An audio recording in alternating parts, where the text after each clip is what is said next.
A very good morning, everyone. Welcome to StudyIQ English. A very happy Diwali to each one of you. Beautiful festival wishes to everyone who is a part of the session today. I welcome you to the Hindu News Analysis class, where you and I, Soumya, will together discuss the UPSC relevant articles from the Hindu newspaper, that's from the New Delhi edition of the Hindu. Today being 20th October, the great Diwali festival, the festival of lights, happiness, and joy. And here at Study IQ English, we extend warm wishes to everyone.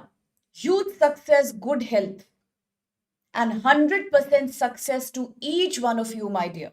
Lots of prayers, lots of blessings, and lots of love for you. Welcome to the class. Let's quickly see which articles do we have to discuss for UPSC exam from today's Hindu. Such a very good morning, Eric, Lenny, Nagulan, Dipesh. And as other aspirants keep joining, very good morning. MH, happy Diwali, my dear. Let's see which articles are the first ones. So the first two articles are editorial articles. Like every day, we always start with editorial article because now we understand that in this platform, it is not just about passively reading the news. It is about discussing. Few people were asking in the last section. In the last class, I saw some comments. How can we create that group discussion? You can participate in the class. I'm here reading each and every comment. You can share your perspective and opinion too, like all of us do. Whether it's Eric or whether it's Dipesh, whether it's Ramu, whether it's Reshma, Raj, good morning, Sumedh. I think all of us, Vikash as well, we keep talking about what do we perceive of the topic. There are so many points that come in my mind as you discuss them. And that's the beauty of group discussion, where one comment can lead to understanding, creativity, curiosity in so many other aspirants. After all, group work is very, very successful. It's a very powerful strategy through interaction. And that's what we try to do here. So the first two articles are page number 8. These are editorial articles. Very good morning, Raj, Arun. Happy Diwali, my dear. First article, as I said, page number 8. Good morning, aspirant. This article is talking about India-Australia. And when we talk about India-Australia, we are talking about bilateral relationship, India's foreign policy. This is International Relations GS paper 2. 4 days before, while doing the Hindu, you and I were talking about how India and Australia have signed a new agreement. It was about India signing a pact for getting more REE, rare earth element from Australia. Australia has reserves. It does not have manpower. India has manpower.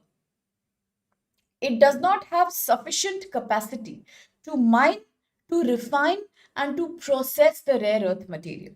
But both countries understand they are important. You know they are important. For solar energy, for wind turbines, magnets that are used in wind turbine, electronic vehicles, semiconductor. China controls the supply chain. So both India and Australia decided that, okay, we will do some strong partnership in the REM, rare earth material segment.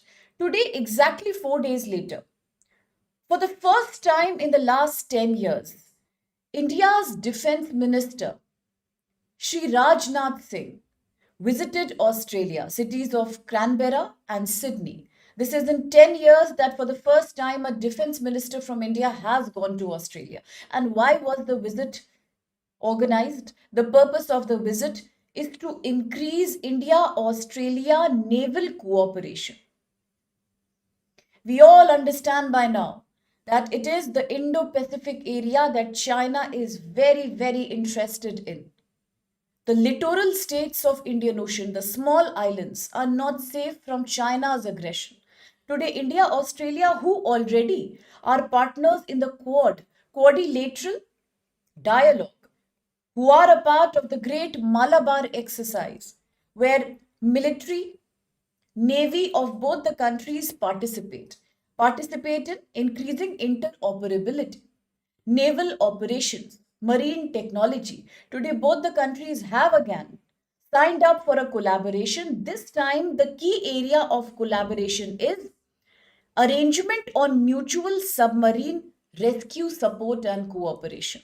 Because not only is naval cooperation important, we need a guarantee that through these naval operations, we need to work on rescue also. Rescue of naval officers, rescue of people who are deployed on the ships. So rescue has become a key criteria. Apart from that, refueling also, and a very high level talks called joint staff talk. These three will be the agendas for the new cooperation.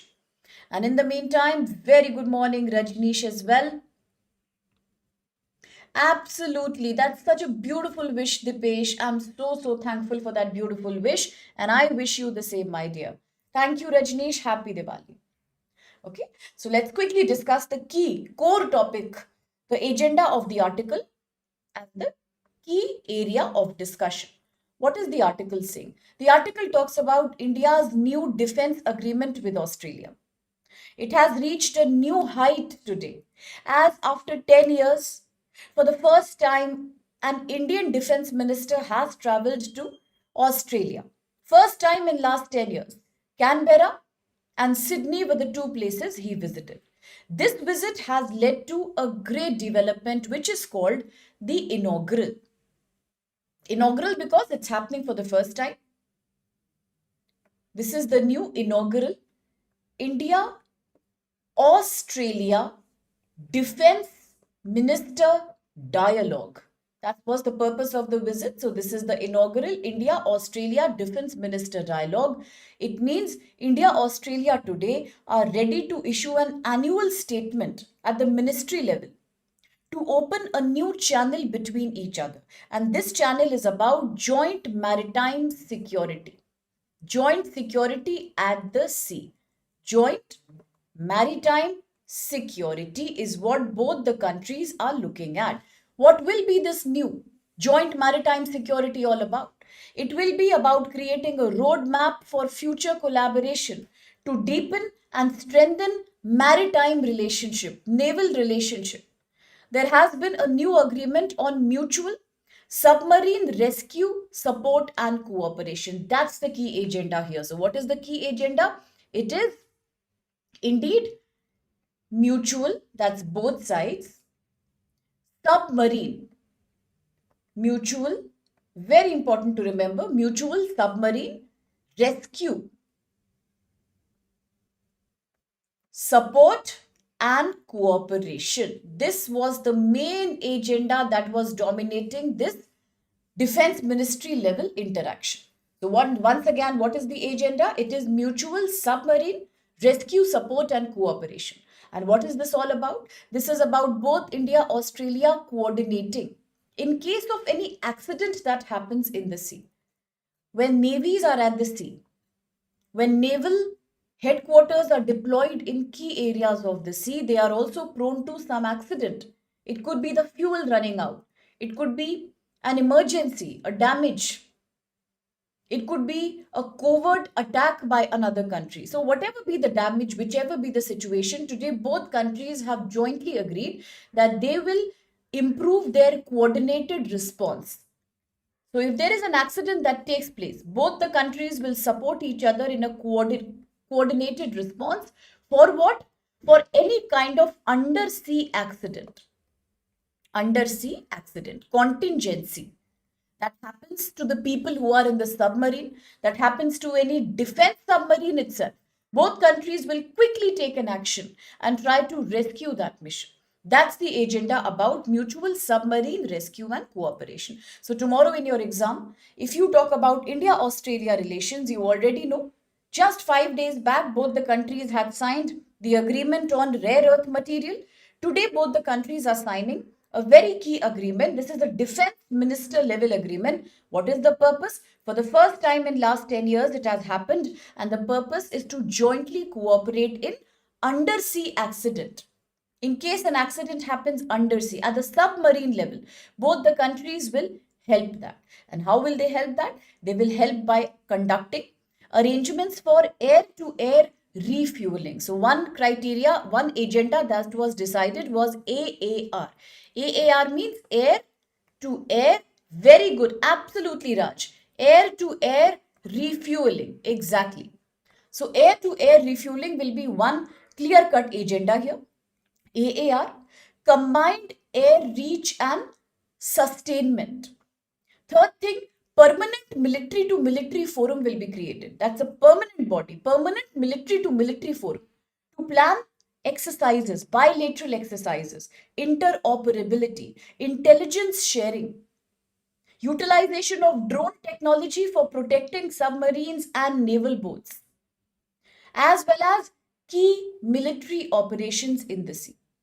So ultimately, the criteria is defense, air to air refueling, military to military forum to plan exercises, and to rescue submarines in the case of any undersea accident.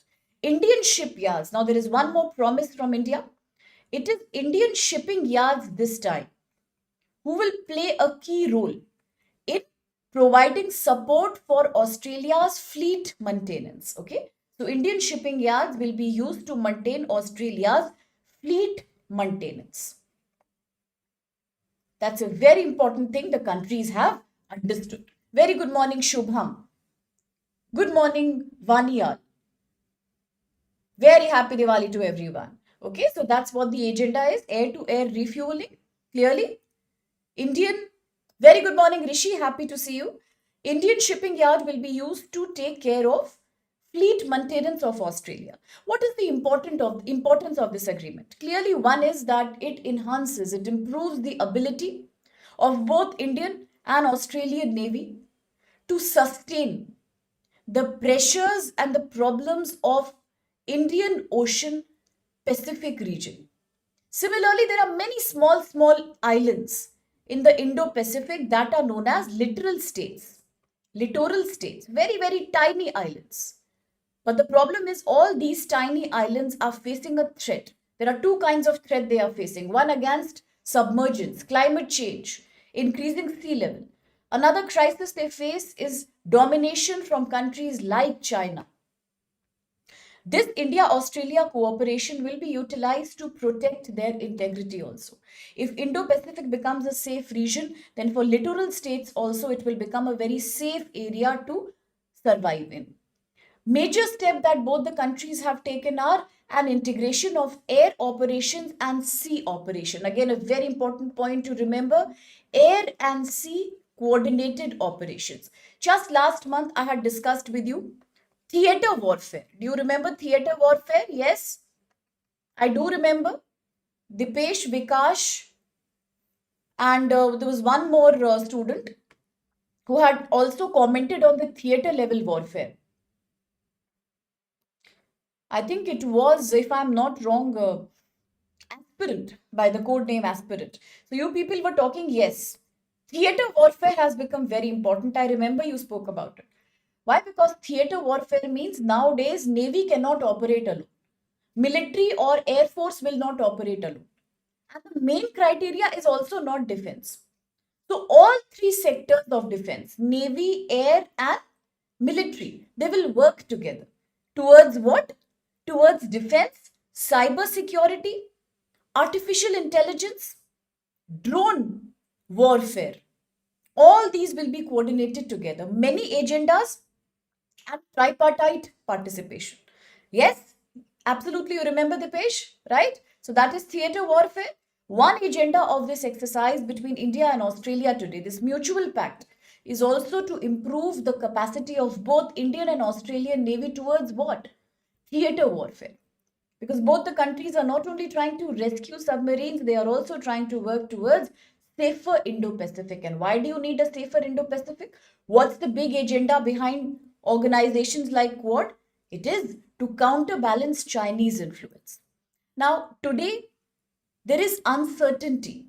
There is uncertainty about defense. India has understood after Pahalgam attack that we cannot depend on only one country for defense. For example, earlier India would import majority of its weapons either from US or from Russia. But now we understand realities have changed. So we need more defense partners today. So Australia could be a great country because they have an excellent research and development when it comes to marine technology. And India has manpower. India has some very advanced systems. So both can combine today. It can not only deepen bilateral relationship across logistics, supply chain, rescue mission, but also in general create a safer Indo-Pacific for so many people, including the small littoral island states.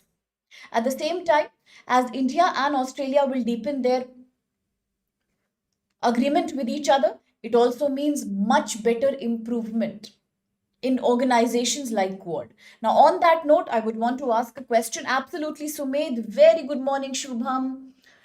I would want to ask a question. Which are the existing exercises between India and Australia? One was in the news 5 days before. One was in the news 5 days before. Which are the exercises between Australia and India? One is the Ostra Hind. I hope you have heard about the name. Very famous exercises, Ostra Hind. Usually, no platform makes videos about Ostra Hind because there is nothing much to remember in Ostra Hind. The name itself tells you it's between India and Australia, but you should not only know that it's between India and Australia. You, for the UPSC exam, should also know what is the purpose behind Ostra Hind. So, Ostra Hind is an exercise that initiated back in 2022. So, India-Australia relationship in a very technical sense is not a very old one. It's quite a recent relationship if you look at the sea itself, the marine cooperation itself. So 2022, it's an annual exercise that began between India and Australia. The purpose is counter-terrorism, interoperability, drone warfare. Then at the same time, there is one more exercise these countries conduct that's called MPX. MPX is Marine Partnership Exercise. So you can remember that also. It's called Marine Partnership Exercise. And where is it conducted? It's conducted in the Bay of Bengal. Bay of Bengal. Absolutely. Yes, my dear Akhtar. Yes, it's Ostra Hind. Correct. Good morning, Rajat. Happy to see you. Good morning, somebody by the code name, Lian Juang. Good morning. Very good morning. Mahakal. Yes, absolutely. That's exactly what I was talking about. Theater level defense. And yes, Ostra Hind and MPX. A very important exercises. Rajneesh reminds us how we are also talking about Ostra Index Pitch Black. So yeah, various aspects of the exercises. Correct. But the main purpose is theater warfare. In GS paper 3, in the next year exam, one main question is theater warfare. And another would be, if you talk of India, Australia, Quad is getting strengthened because India and US have had a very uneven relationship in the last few months. So Quad can be a very good forum for them to smoothen out that problem. Because ultimately, whether it's India, US, Australia, Japan, South Korea, Philippines, the larger purpose is to prevent and counterbalance China's extreme aggression in the South China Sea. And that's where this exercise is important. And never get confused between Konkan and Malabar. Sometimes in my videos, I still see comments where some students are saying Konkan exercise is held with Quad leadership. No, that's not true.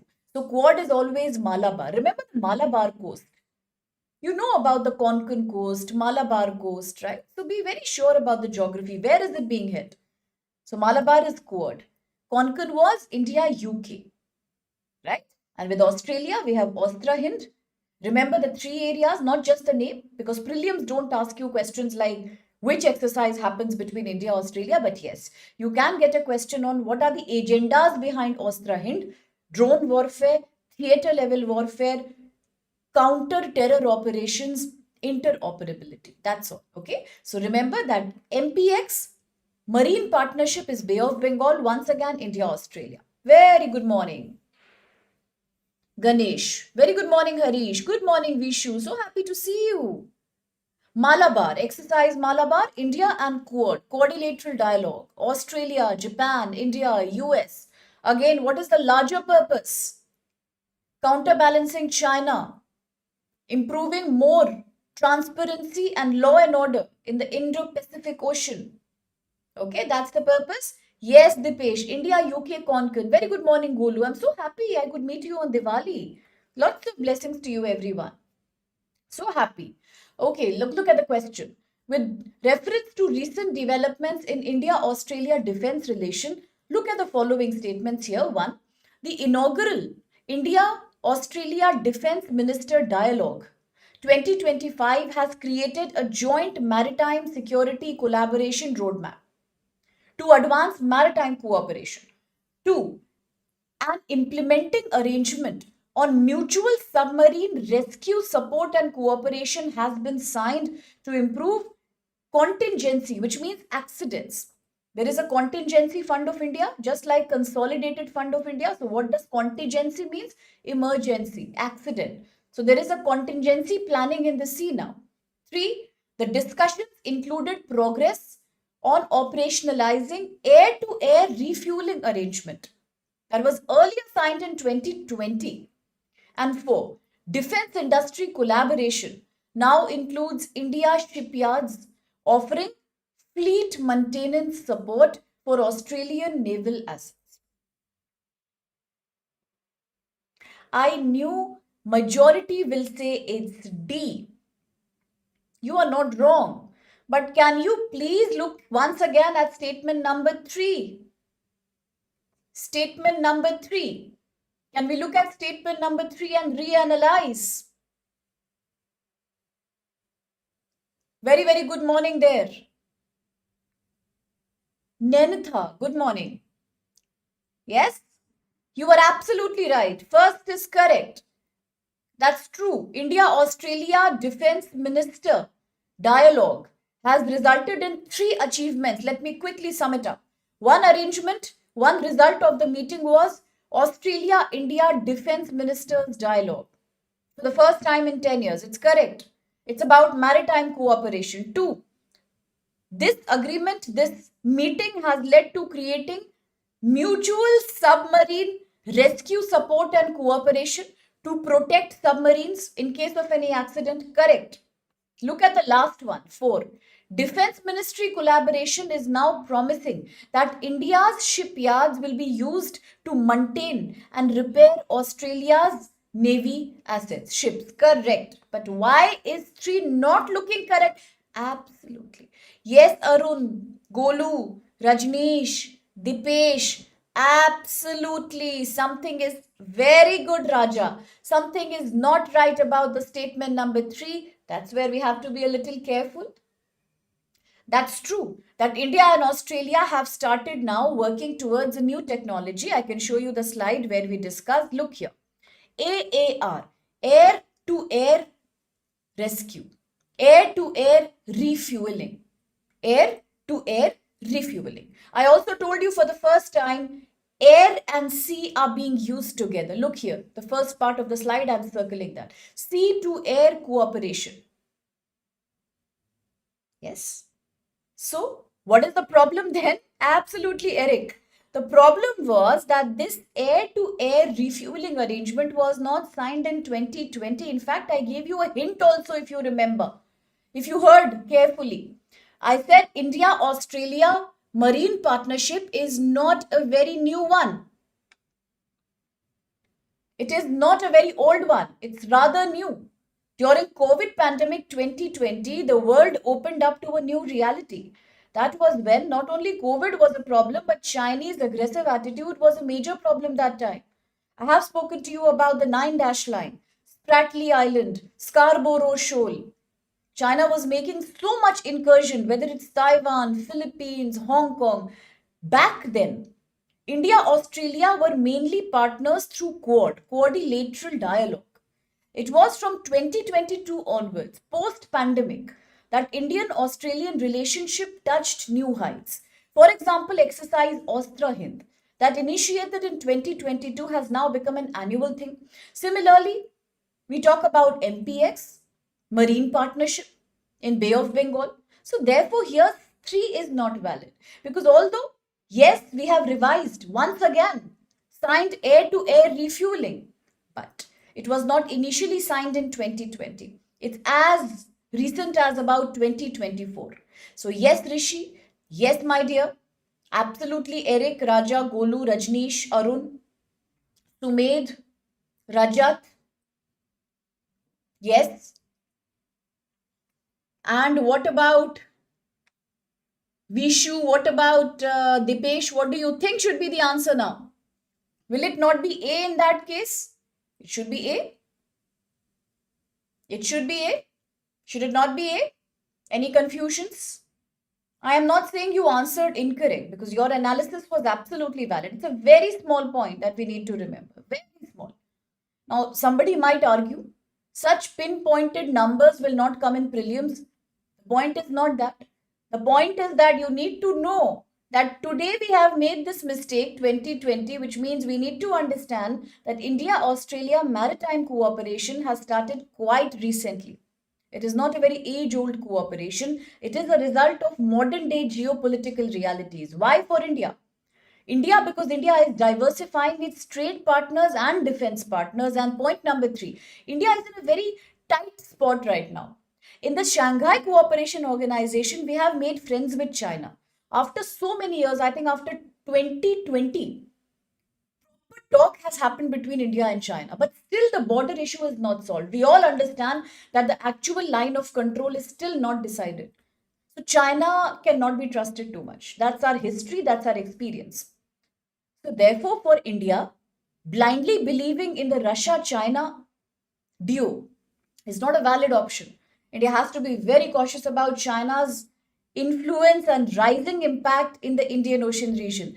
That's why today suddenly there is so much improvement in exercises with Australia. So it's a very recent partnership, okay? So after this mistake, we'll always remember that real partnership between India and Australia strengthened after 2022. Example, Austra-Hind, MPX, quadrilateral dialogue once again reviving. Why is India rushing towards UK suddenly? All these are the necessities of the time. Just 4 days back, I had made a video on Coco Islands also. Reshma was saying that day that, yes, ma'am, there we were talking about why is Myanmar being so secretive about it? India twice requested Myanmar Janta that let us go and examine, let us go and survey Coco Islands. It's very near India's Andaman and Nicobar Island, the Indian landfall island. Myanmar army refused. Why do you think Myanmar army refused? If there is no danger, why is Myanmar having a problem with India going and inspecting? What is the problem? But it has not allowed. The real reason is that there is Chinese presence over there. And it is such a sensitive spot for us that sitting on that island, landfall island, every enemy country like China or whether it's military junta of Myanmar, they can keep a very close eye on India's APJ Abdul Kalam Island. Very nicely, they can observe which missions are India conducting. So that's why India is very, very cautious in the Indian Ocean region. In fact, the whole big debate about Malacca Strait is also the same. Influence of China. Very good, Raj. Absolutely, Vishu. Yes. Yes, but very well tried there. Okay. Now, quickly the next article, page number 8 again. The far right's infiltration into the West mainstream. Initially, I will not lie to you, I thought of skipping that article. It's Diwali, and I was thinking I will not take up too much time of my students. But then I thought, okay, maybe in 10 minutes, but I will talk about it. I don't want to miss it exactly because it points to a larger global change. So just 5 minutes I will take. Page number 8, editorial. Article is complaining, actually the writer is complaining. Very good morning, Reshma. I was missing you. I was talking about you, my dear. Okay, so now page number 8. What is this article all about? Article says that the writer is complaining that so many countries in the world, so-called liberal countries like European Union, United States of America, countries like Australia, countries like Japan, they all used to be very, very liberal countries. Remember the French Revolution, liberty, equality, fraternity. That was all European Union stood for. Countries like France, Italy, Germany, Spain. In the past, they have always allowed migrants to come from Africa, sub-Saharan Africa, to enter Europe. They have always allowed. North America was never so adamant about throwing away migrants. It was only in the Trump's previous regime that the borders towards Mexico were highly closed. They became sealed. Before that, nobody had a problem. Today, if you look at immigrant population, US and Europe has majority population that is migrant population. Asian, African, South American. Similarly, if you look at Australia, Japan, although they are not very populated, density wise, they are still pretty less populated, but at the same time, in the last 10 years only, there has been a greater footfall of immigration here. Lot of immigration is happening. In fact, some local people in Australia and Japan are also becoming very insecure that what if our culture completely changes? Now, whether you blame it on demographic change, you might argue that in Australia, Japan, US, and EU, the fertility rate is already very low. If very less children will take birth, naturally population will keep on becoming old. So where will the young population come from? Naturally, it will come from where it is available. It is only continents of Africa and Asia which have a young population. We have a youth bulge. So obviously people will go and work in EU, Japan, US and Australia. Where will they go? In a way, it is good for these countries also. They don't have any youth bulge. Who will work for them? They have capacity, they have technology, but manpower is not there. We have less technology, less sophistication in terms of manufacturing capacity, but manpower is there. So naturally, we will go and work there. So what is the problem? The problem is that ever since the Trump administration came to America in the previous tenure, not this tenure, this is called Trump Part 2, Trump 2.0. The previous regime, before Joe Biden came, when President Trump was in power, America became from a liberal country to a very, very conservative country. But this is not only happening in America. Now look at Italy. Miss Giorgia Meloni. She's often in the news. She's often in the news because under her regime, Italy has also completely become very strict about stopping migrants from coming inside. But the same sentiment is happening in Germany, same France, same across Spain, same across many other countries, which were earlier very, very liberal. Today, all of them have started hating migration. There is a whole big agenda that no refugees allowed, no immigration allowed. We don't want outsiders to come. We don't want to share the benefits of our economy with outsiders. So, this is the new right wing ideology. This is the new rightist ideology that is spreading across the world right now. In India, also, you see that ideology, but at a much smaller scale, at a very small scale. In India, when you talk of right wing ideology, one, it becomes religious, and second, it becomes regional. One state having a problem with another state. So, in India, if you talk about right wing movement, either people will associate it with religion or people will associate it with regionalism. People from one state not liking people from other state. But if you look at the whole world, it is happening in a very, very anti-immigration manner. Some examples I can show you. Now let's talk about Europe and North America. Earlier, they used to talk about humanity. They were the forefathers of institutions like United Nations, IMF, UNICEF, UNESCO, saving the world cultures, celebrating diversity, celebrating globalization. What happened to them now? All these values of Renaissance and Enlightenment have taken a backseat. In the recent years, all these societies, whether it's America or whether it's European Union, whether it's Japan or Australia, they have started experiencing mainstream right-wing ideology. The far right has become too nationalistic. Sometimes the patriotism becomes too much that it is called as jingoism. I hope you've heard of this word before. Ganesh is saying something. Yeah, absolutely, Ganesh. Like not accepting any minority religion also. Yes, in India we associate it with that. That's correct, Ganesh. But talking about the world, it becomes anti-immigration. It becomes jingoistic. When you start hating outsiders too much, you become too ethnocentric. And the hatred towards outsiders is called xenophobia.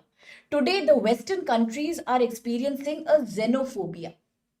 Xenophobia, the fear of outsiders, the hatred of outsiders. They have become too ethnocentric.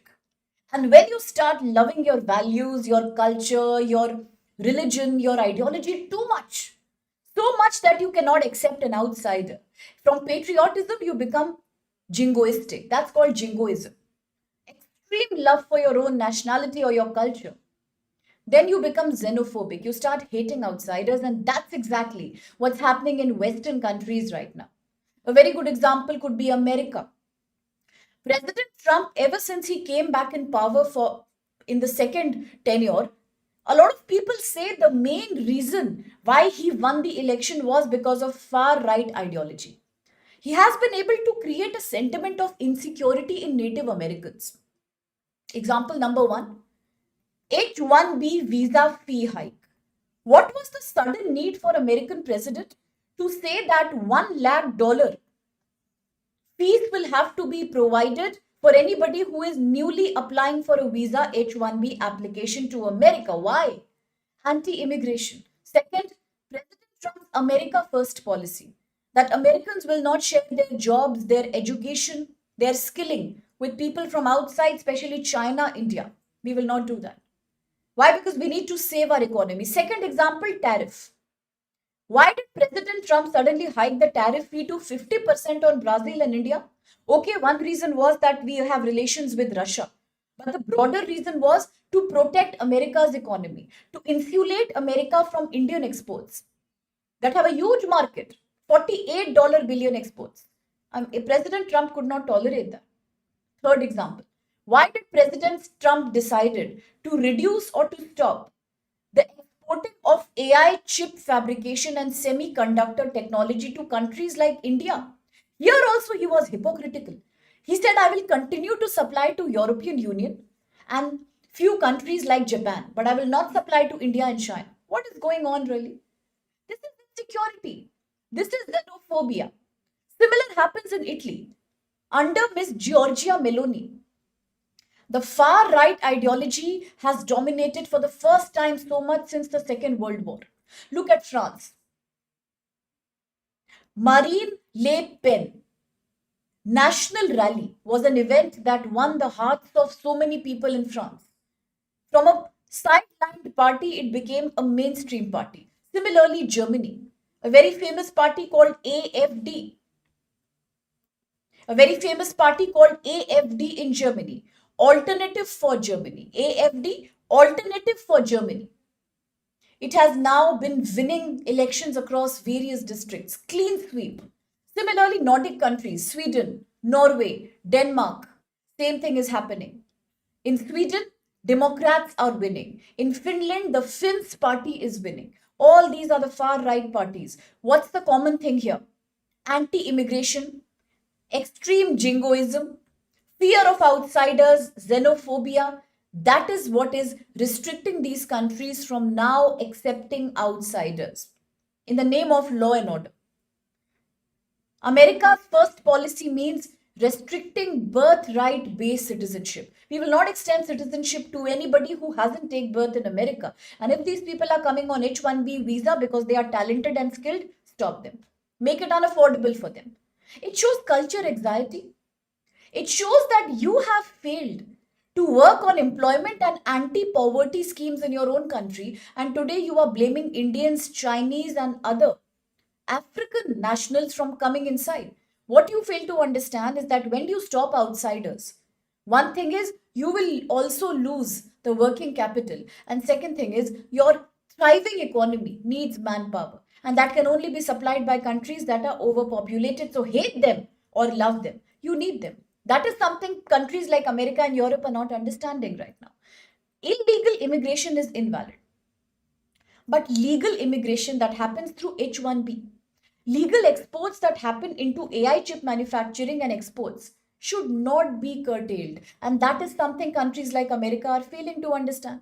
Plus, social media has also created a hype on these sentiments. America first, anti-Indian. This kind of protectionism has led to increasing crimes, racial hatred towards Asian citizens who are living, towards Indian diaspora that is housed in America. Plus, sometimes political parties start taking support from extremist groups, terror groups, in order to vandalize, to scare immigrants to go back. I mean, look at the situation of these migrants who are midway trapped. Neither can they leave, enter America or Europe anymore, owing to policies of Italy, Greece, At the same time, they cannot even travel back to their homeland. There is a limited help that's available through agencies like UN. That leads to humanitarian crisis. I mean, just look at Bangladesh, the Rohingya refugee camp. The Rohingya refugee camp was created back then in 2021 when in Myanmar, huge exodus happened. But today also the camp is existing. It is not like the camp is not there anymore. It's fine to stop illegal migration, but to have hatred towards people who are already living in your country in the name of right wing politics doesn't make any sense. That's what this article says. And plus, this article also tells us that one thing, the solution is to definitely stop infiltration.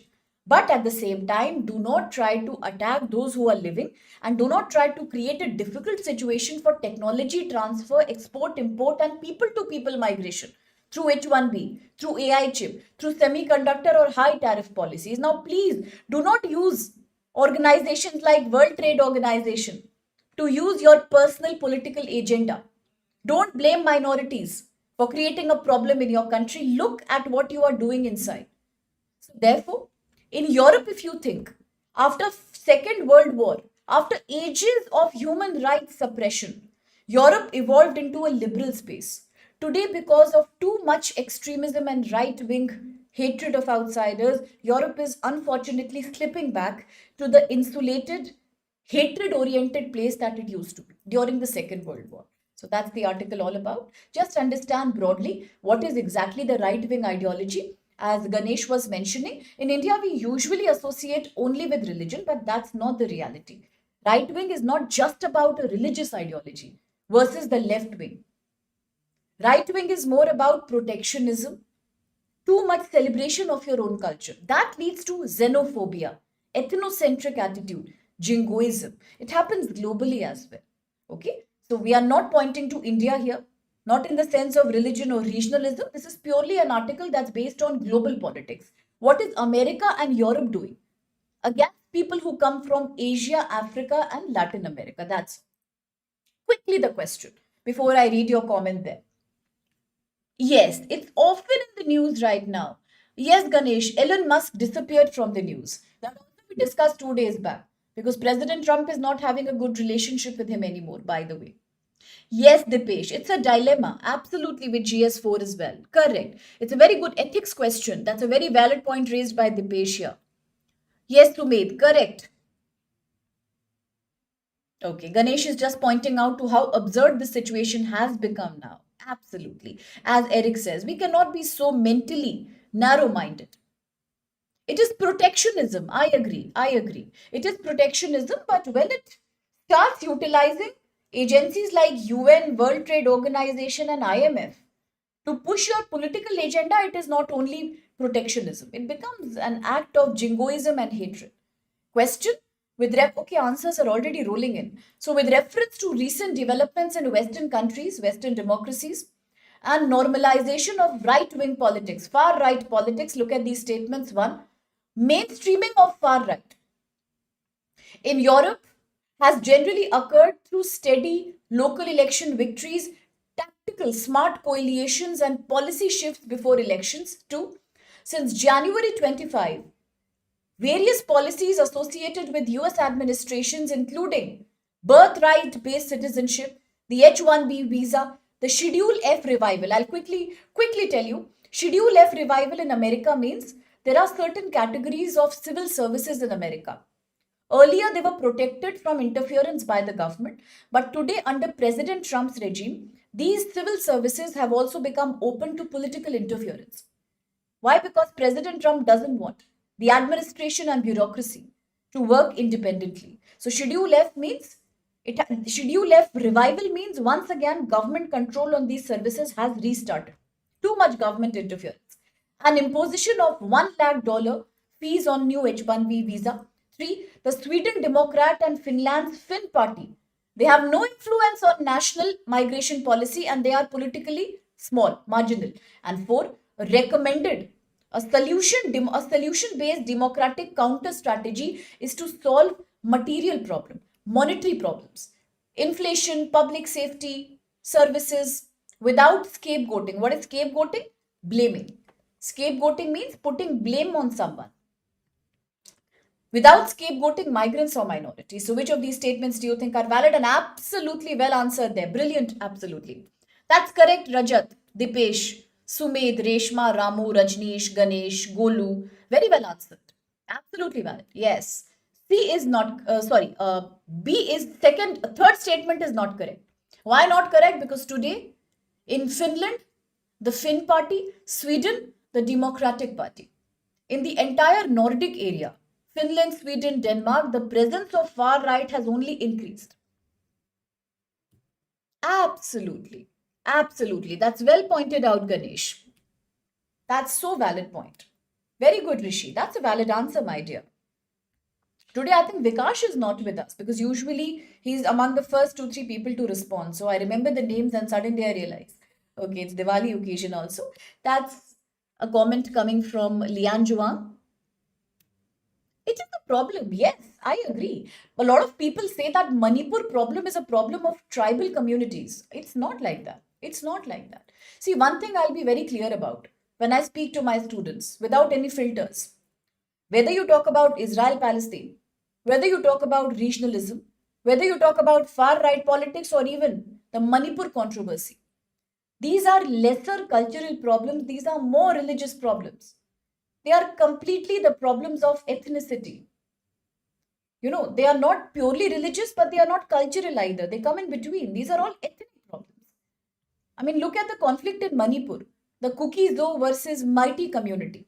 People think it's about one tribe having a conflict of interest with another because of scheduled tribal status. But that's not it. It's much more deep. It's also about religion. While one of these tribals is a Christian tribe, the other happens to be a Hindu tribe. So always there is an element of ethnicity and religion that comes in.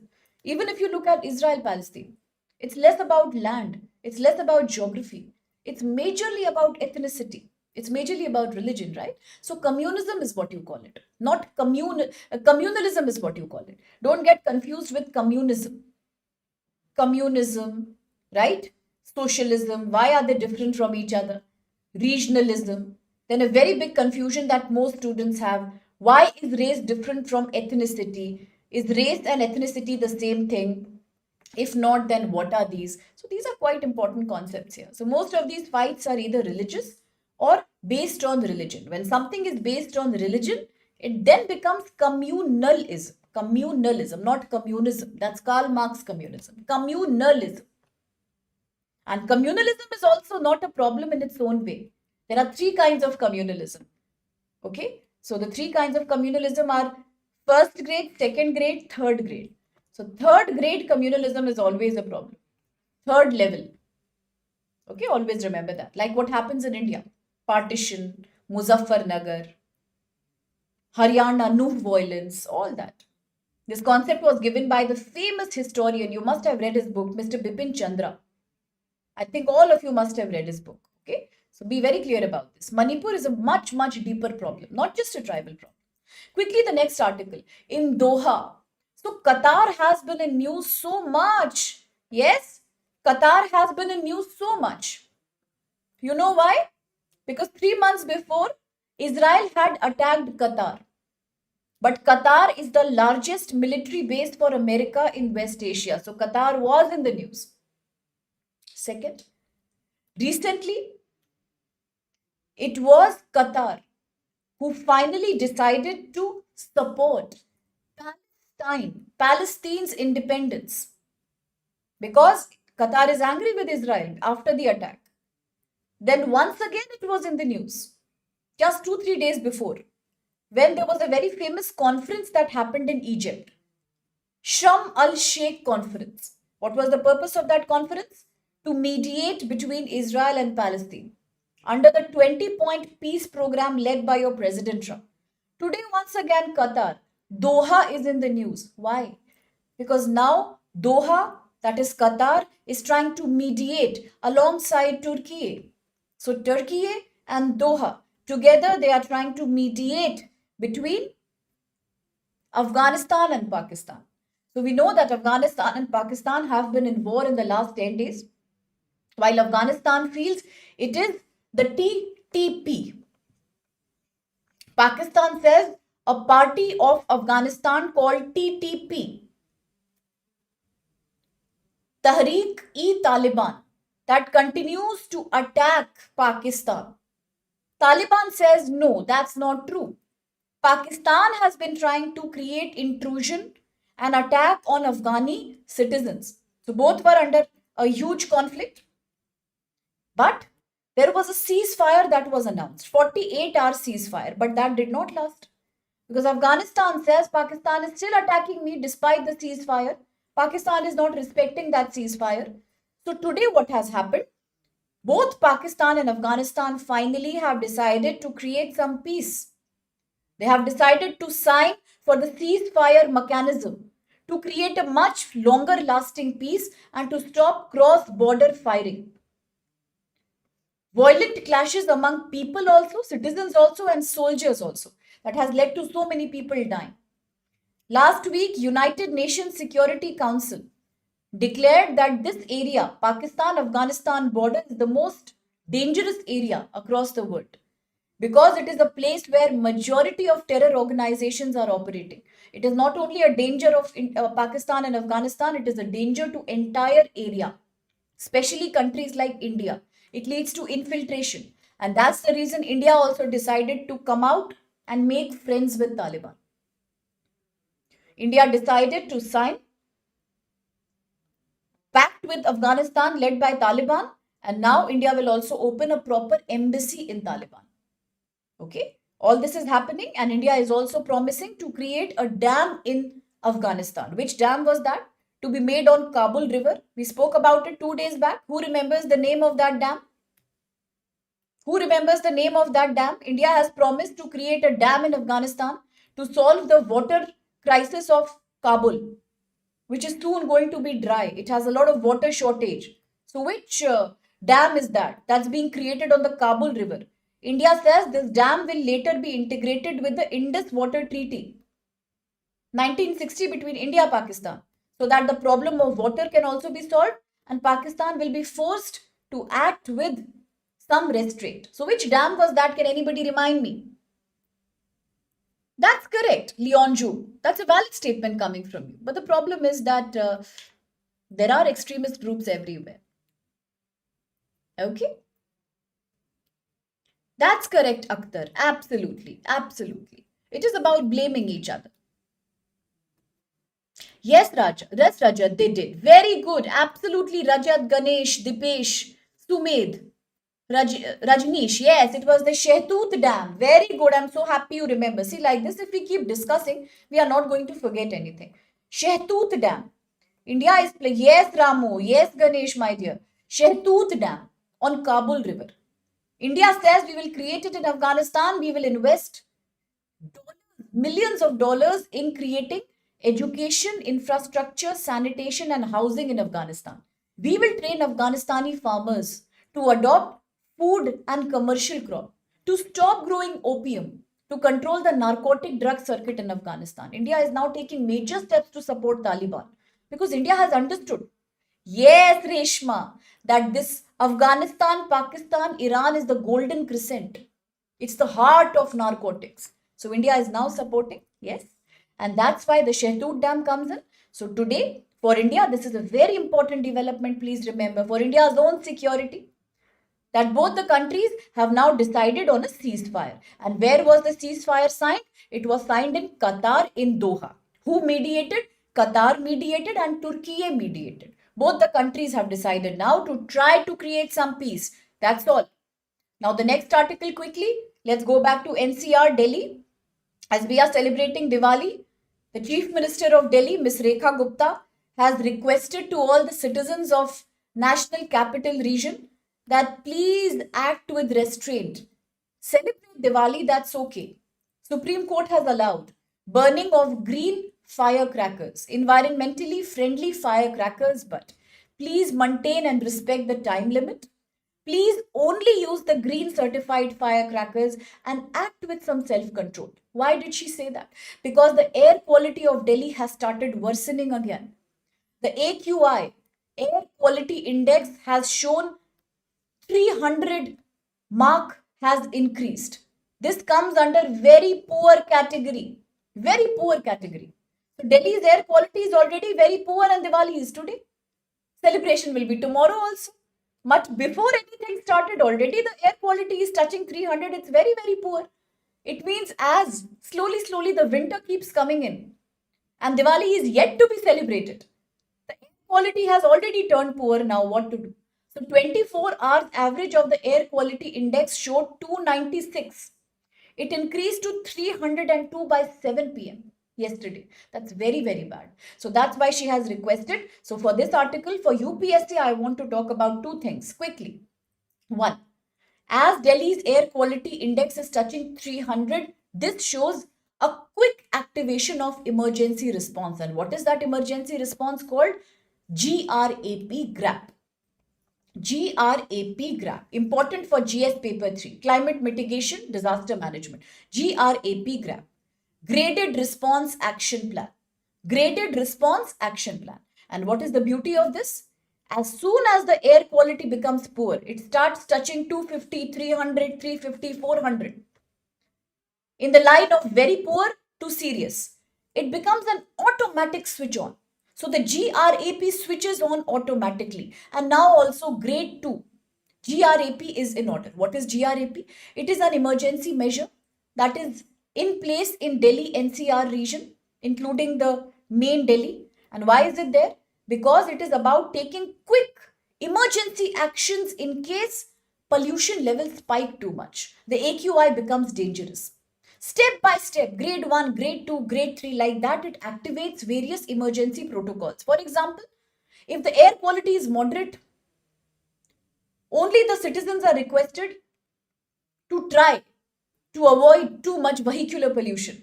If it becomes poor, slowly construction activities are also controlled. If it becomes very poor, citizens are told not to use too much vehicle, stop some kind of construction activity. If it becomes severe, many more protocols happen. Don't come out, stay inside, don't burn anything, waste management, prohibition on any construction activity, vehicular traffic control, all these step by step. If it becomes an emergency or very, very poor, schools are also closed. There is some kind of restriction on people's mobility also. So all these are about graded measures from depending on the situation, the government decides to take these actions. That's called GRAP. And which agency monitors GRAP? Very well said, Dipesh. It is the CAQM. In 2016, for the first time, GRAP was created, but at that time it was controlled by EPCA, Environment Pollution Prevention and Control Authority. That was when it was created in 2016. But from 2021, considering the high level of pollution, the GRAP has been monitored under, as Dipesh mentioned, CAQM, Commission for Air Quality Management. That is the body responsible for enforcing GRAP. So today, as the air quality is already low, the Chief Minister has requested people to act with some self-control. Supreme Court this time said we will not ban firecrackers because banning is not the solution. Banning leads to black marketing, secret eruptions, people defying law and order, people experiencing a hurt of their cultural sentiments. So rather than banning, a better strategy is to allow, but time restrictions will be there and green firecrackers will be there. Green firecrackers create 30% less emission. Noise pollution is also less. So environmental impact is minimal. After all, the conventional, traditional firecrackers which create 30% extra carbon emission have to be banned. Why? Because we all understand today that Article 21 of the Indian Constitution, the right to life and liberty, also has a provision which is called right to a clean environment. Plus, directive principle of state policy, Article 47, also means the government should take steps to promote better health of its people. So we had to ban the traditional crackers. But yes, the green crackers are allowed. You can use them because green crackers are not containing that much barium and aluminium. They will protect fundamental right to clean air, right to clean environment, and still people can enjoy. So green crackers are not using potassium nitrate. Please remember, very important for prelims 2026. Green crackers certified by organizations like NEERI, CSIR, they will create 30% less emission because They are not using potassium nitrate. They are not using barium nitrate. What are they not using? Barium nitrate. What are they not using? Barium nitrate. So three things I want you to remember. GRAP, Graded Response Action Plan, created in 2016. From 2021, CAQM controls that. Why was this needed? Supreme Court judgment. Right to life and liberty, Article 21. Right to environment is right to life. The Supreme Court has not prohibited crackers, but within time limit, use green cracker. Why? Because already the air quality is becoming poor. What if it becomes very poor? Then emergency will have to be imposed in the form of graded response action plan. We don't want that. So therefore, only green crackers. What is special about green crackers? 30% less pollution, certified by CSIR NERI. They don't use barium nitrate. They don't use that. They use potassium nitrate. They will reduce particulate matter pollution. Particulate matter 2.5, very thin pollution. Particulate matter 10, slightly bigger pollution particles. That will be controlled. Similarly, since they are authentic and they are based on QR code, they will also try to reduce smuggling, black marketing of these firecrackers. Okay, that's all. That's all for this article. Okay, in SSB exam, okay, Naveen, that's a great question. I will address your doubt when we meet next, okay? I will talk about the SSB also. Definitely, I will talk about it. Yes, absolutely, Raja. That's correct. CAQM. Very, very good. Now, quickly, the last article for the day before. Okay, one question is there, sorry. Consider the following statements about Graded Response Action Plan. 1. It is implemented by Central Pollution Control Board under the Environmental Protection Act 1986. 2. It prescribes different actions to be taken in Delhi NCR depending on the level of air quality categories from moderate to poor to very poor. And then 3. It includes measures like banning diesel generators, stopping construction activity, regulating vehicle entry at different pollution stages. So which of these statements are valid?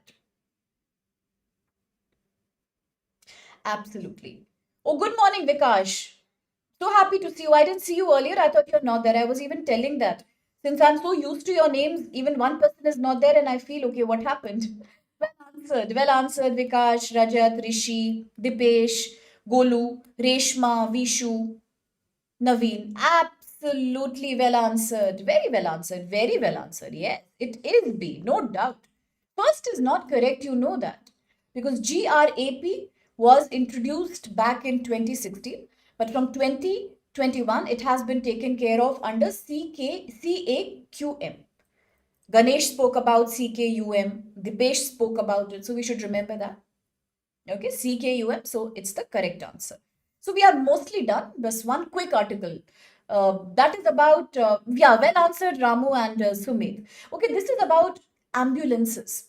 So from childhood, we keep seeing ambulances. They are definitely the first call of action in case of a health emergency, a road accident, right?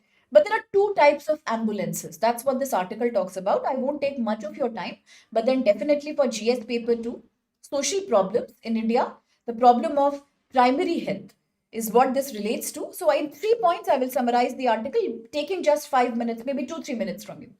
This article says in India, we do have ambulance service. You might all know about the numbers like 108, 102. Yes, they are there. They are there on the basis of a 24/7 helpline. But yes, 108, 103, 102, correct. All these numbers are valid. But there is a problem. We still have to prioritize primary health care. So having an ambulance is not enough. The real challenge is that today most of the Indian cities are so congested, so congested. They are so trafficy.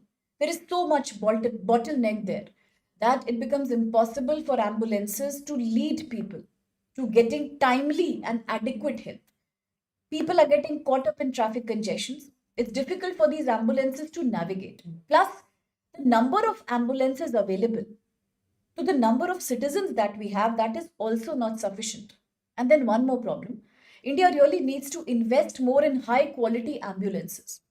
Why is this case becoming a news event today? Why is it in the news? I want to know. Can anybody tell me why is this case in the news suddenly? Why is the Hindu writing about ambulances? The purpose is that recently in Tamil Nadu, one tragedy has happened. Stampede happened, the Karur tragedy. Remember, you must have heard about that. The Karur tragedy happened in Tamil Nadu. At that time, as people were getting medical help, it was also realized that adequate ambulance were not available and the ambulances were not able to reach the victims on time. That is what has triggered this article today. Yes, the stampede problem in India, and it is not a new problem. It is not a new problem. Much before the Karur tragedy in Bengaluru also, as the RCB was celebrating the IPL victory, one big controversy had happened. There were fans and people outside, some were very young children also. They also lost their life during stampede. It's very common, and that's where the need of ambulance comes. So the idea of ambulance is not new. Ambulance means mobile medical help en route. There are two kinds, we'll talk about it.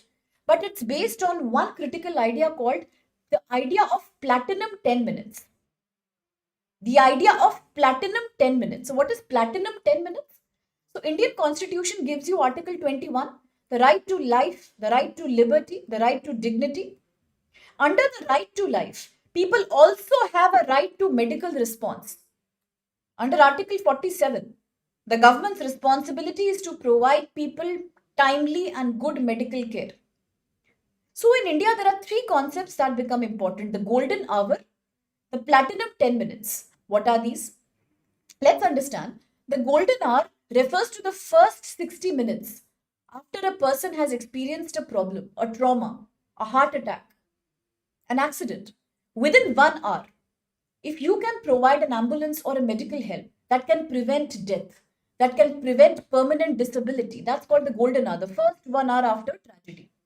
Then comes the platinum 10-minute concept. Medical help should reach the victim within 10 minutes of injury.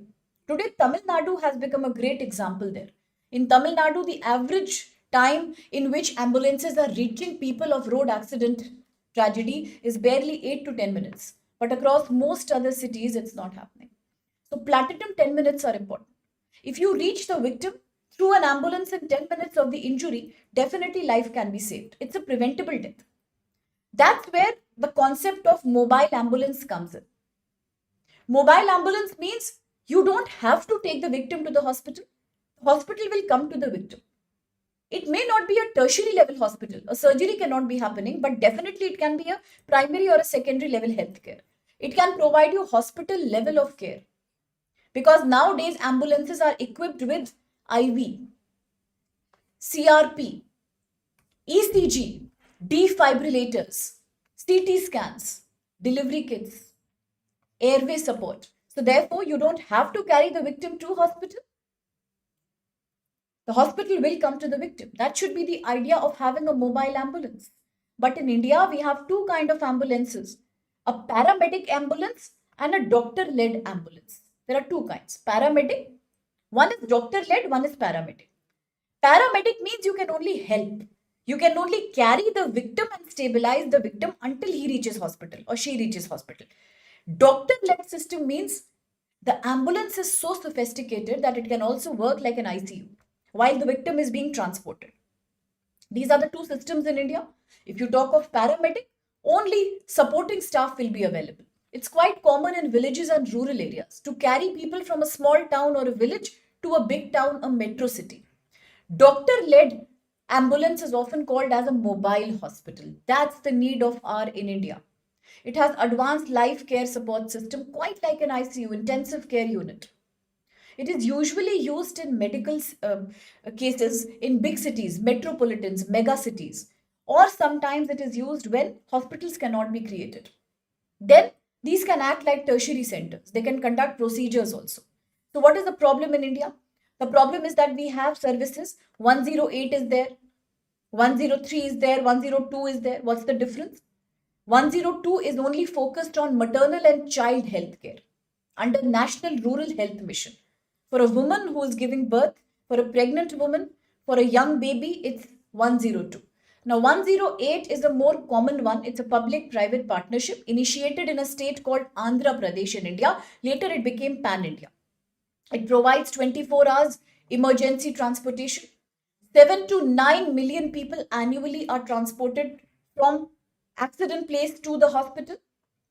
But Tamil Nadu takes the lead. The average response time is 10 minutes 14 seconds. But across other cities in India, we don't have that. And when you talk about helicopter, drone, air based ambulance, then still it's an emerging zone in India. It can be utilized for organ transplants, for rescuing in the case of earthquakes, landslides, other disasters, floods, but that's still not purely implemented in remote areas. Okay, so under in India, we have the National Ambulance Code. It's known as AIS 125. Just remember the word, this code here. AIS 125. What is that all about? Issued by Ministry of Road Transport and Highways. It is about creating good designs, highly sophisticated technology, safety protocol and equipment in all the ambulances. It will prioritize patient transport. For example, type A, patient transport to type D, the most advanced one, life support system. Various kind of ambulances are there. One is only to take the patient to hospital, type A. That's purely a transport. Type D, almost like an ICU, where you can treat the victim inside the ambulance. In India, all this is governed by National Ambulance Code. AIS 125, but it needs to be strengthened. It needs to be implemented better. Then you have the Motor Vehicles Act 1988. It was amended in 2019.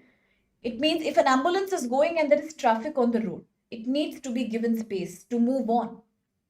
It's called the right of way on roads. But have you ever seen? I'm sure most of you must be living in congested cities. We all do. I mean, I'm speaking to you from Bengaluru, and it's famous for the kind of traffic that we are having now. It's very common to see ambulances, with their beacons on, with sirens on, and still they are not getting any pathway. There is no scope of giving pathway. So that doesn't solve the purpose of the National Ambulance Code at all. It's a defeat of the right of way. It's like you are losing the platinum hour also and the golden hour also. If the victim is trapped because of traffic congestion, that's poor urbanization, poor alternative mechanisms of supporting the right of way. In India, under the National Health Mission, also, it is a mandatory thing to allow technical support for emergency response, to create equality when it comes to ambulance access, which is missing today, right? So, what do we need? A much better investment, much more than the current 3% or 2% of GDP in healthcare. And majority of this money should go in providing type D ambulances, advanced life care in tier 2, tier 3 cities. More expansion of 102 ambulance for maternal health care in rural cities again. Third thing, when it comes to city, yes, we have more advanced doctor-led ambulances, but we do not have sufficient urban infrastructure, so we need to work upon that. That's very important. That's what the article says. Now, quickly the question. I did not see the comments properly. Yes, the Bangalore Stampede, Arun. Very good morning, Arun. Naveen, I will speak about it on Monday, my dear. Okay, because we'll have enough time. Okay, we'll talk about it.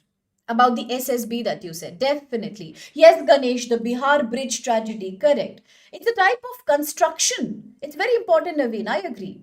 As Ganesh says, all in one ambulance. Yeah, the type D ambulance. Yes, Vikash. Delhi station, Uttarakhand landslide, the Vaishnav Devi shrine stampede. It's very common in India. As Raj says, new nuclear ambulance. What am I saying? Yeah, new number ambulance in India is important. Yes. 1.3% in primary healthcare. That's very, very small. Correct. Like India is supplying ambulances to Afghanistan, as Rishi is saying. Yes, India is supplying that. That's correct. Quickly, the question now. With reference to ambulance in India, look at these statements. One, the National Ambulance Code, AIS 125, prescribes same standards, high level technology, safety protocol for all ambulances in the country too. The 108 is operated only by central government under National Health Mission. And three, Tamil Nadu has achieved a breakthrough response time of 10 minutes, few seconds, which is close to platinum 10 minutes. So which of these are valid? Okay, absolutely. It is So which of these are valid? Yes, let me quickly see. Dipesh, Ramu, Vikash, Rishi, Eric, Sumed, Vishu, Rajat, Ramu, all are answering. But which of these are valid? What should be the answer then? A or D? Some people are saying it's B. Some are saying it's D. One is absolutely correct. So B cannot be the answer. 3 is also absolutely correct. Then B, C also cannot be the answer. So between A and D, which is the answer? Ramu has answered, Rajat, Vishu, Eric, Rajneesh, Arun. Everybody has answered very quickly. Rishi also, yes. Vikash, Dipesh as always. But then which could be the right answer here? A or D? Who operates the 108 service? Who does that? Did we talk about it? I think we did. The 108 ambulance service is a public-private partnership pioneered in Andhra Pradesh, public-private partnership model. It comes under public-private partnership model. But who governs that? D or A? Yes, Akhtar, Sumed, Reshma, what do you think? Some confusion is there. We'll wait till the last slide because already we are done now. One last thing I want to talk about. GS paper 3, health and medicine, immunology. Have you heard about the CAR T cell therapy? Have you heard about mRNA technology? Have you heard about the Nobel Prize 2025 in medicine or physiology? Who got it? 3 people got it. Why did they get the Nobel Prize? What have they done? Yes, I know which student will answer now. I also know what you're going to say. What is that? Who got Nobel Prize in Medicine 2025? 3 people have got. For what have they got? Peripheral immune system, FOXP3 gene. Yes, FOXP3 gene. A series of T cells called TREGs. What is the research about? Peripheral immune system. With this research, we can tomorrow find solution to autoimmune diseases like type 1 diabetes, rheumatoid arthritis, all of these? Yeah, absolutely. Very good. So if these, yeah, TREGs, Reshma, correct. Absolutely, Ramu, TREGs. The specialized T cells that are activated by FOXP3 gene. Yes, the patient is laughing there. Okay. Yeah, the FOXP3 gene, Ganesh. That's correct. Okay, so if that's the Nobel Prize, which means the whole world understands today that immunity is a very big area of research. Yeah, because immunity means if you can work on human body's own defense system, then there is no need for any external medication for most of the diseases. When you fight against bacteria, virus, and fungus, that's called immune therapy. So, what is immunology? Immunology is the study of the immune system. Today, we understand human body is very powerful. You can use humans' own defense system to fight against pathogens, microorganisms like bacteria, fungal, and various kind of viruses, plus disease like cancer and other autoimmune diseases. After COVID pandemic, the world realized that if you want to make vaccines, why can't you utilize humans' own immune response? This new research is known as mRNA category of vaccines. COVID was a great example here. So, what wonders will happen if you do that? So, long back when Edward Jenner had discovered the smallpox vaccine, he had told the whole world that if you teach human immune system to identify a pathogen, then human immune system will fight on its own. There is no need for anything external to do that. Today, that system has evolved in the 20th century to creating mRNA vaccination. Today in 2025, regulatory T cells for the cancer CAR T cell therapy.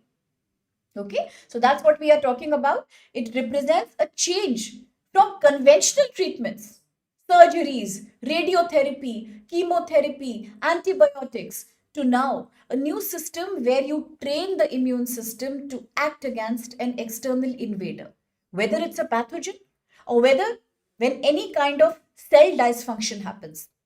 When your own immune system tries to attack you, you can prevent that by ensuring a series of cells called T cells, immune cells.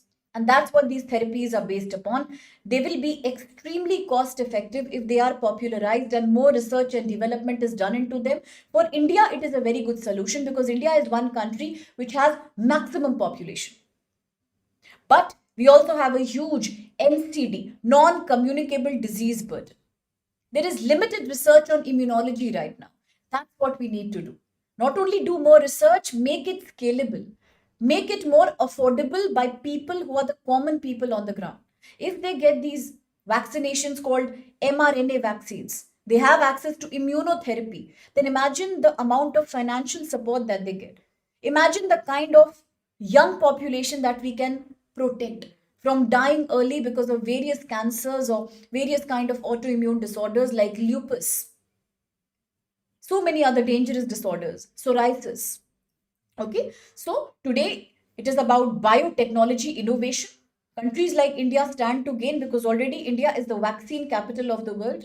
We have a very robust vaccination system. Only if we can do more research in mRNA, more research in immunotherapy, wonders can happen. And then we can also provide it with other world, right? That's what we can do. Okay, so that's it. That's it for today. For the answers, you can verify from here. The last answer was causing a confusion. A was the valid answer over there. Yes, under CAR T cell therapy, body's own immune cells are taught to fight either pathogens or dangerous cells like cancer cells who have now started proliferating in a wrong way. Okay, so that's a very major achievement here. Yes, Raja, that was 1798. I agree. How to cure autoimmune? There is no cure for autoimmune. It can only be managed right now. There is no cure for it presently. There's no cure for arthritis. There's no cure for type 1 diabetes. They are managed either through steroids or through insulin or through various other medications. But they can definitely be prevented by using these smarter technologies. In India, we have a very famous mission, Indra Dhanush, to provide 100% coverage, at least to 95% coverage to people for various preventable disorders. Okay, that's valid point raised by all of you. And now I'd like to take your leave, but then a quick reminder about the great Diwali Utsav sale before I leave and before you leave. A very happy Diwali to everyone. Wishing you lots of life, lots of happiness, lots of color, lots of success, good health. So study, take care of your health, take care of your mental peace, take some me time, meditate, analyze about the exam, understand that UPSC is not about learning passively, it's about growing each day by having perspective. And that's what we are trying to create here, a perspective that everyone should have. So whenever you ask a question, I feel that you are getting a perspective. So very happy Diwali. And if somebody is interested in the 2026 exam and they want to take a professional guidance, then here's a price of 7499. You can let your friends also know about it. It's valid till 22nd October. Hindi medium, English medium, bilingual for all of you. All GS subjects are covered here. You can use code SPLIVE or you can also fill a form that we have put in the description box. For those who are preparing for 27 or 28, they can also do the same. The prices are quite affordable. 18,999 only for 2027. Okay, so you can spread the word around and let other people also join the community, become a part of StudyIQ family. Lots of good wishes and blessings to you from our side. Thank you so much, Ramu, Reshma, Vikash, Arun, Golu, Akhtar, Dipesh, okay, Raj, Ganesh, Vikash. Some code names are there. Reshma, which I don't know, but to all of you, very happy Diwali. I'll see you. I'll see you again as the next edition of the Hindu New Delhi comes. If it's tomorrow, I'll come. If tomorrow they don't have a release, I'll join you day after tomorrow. Thank you and take care.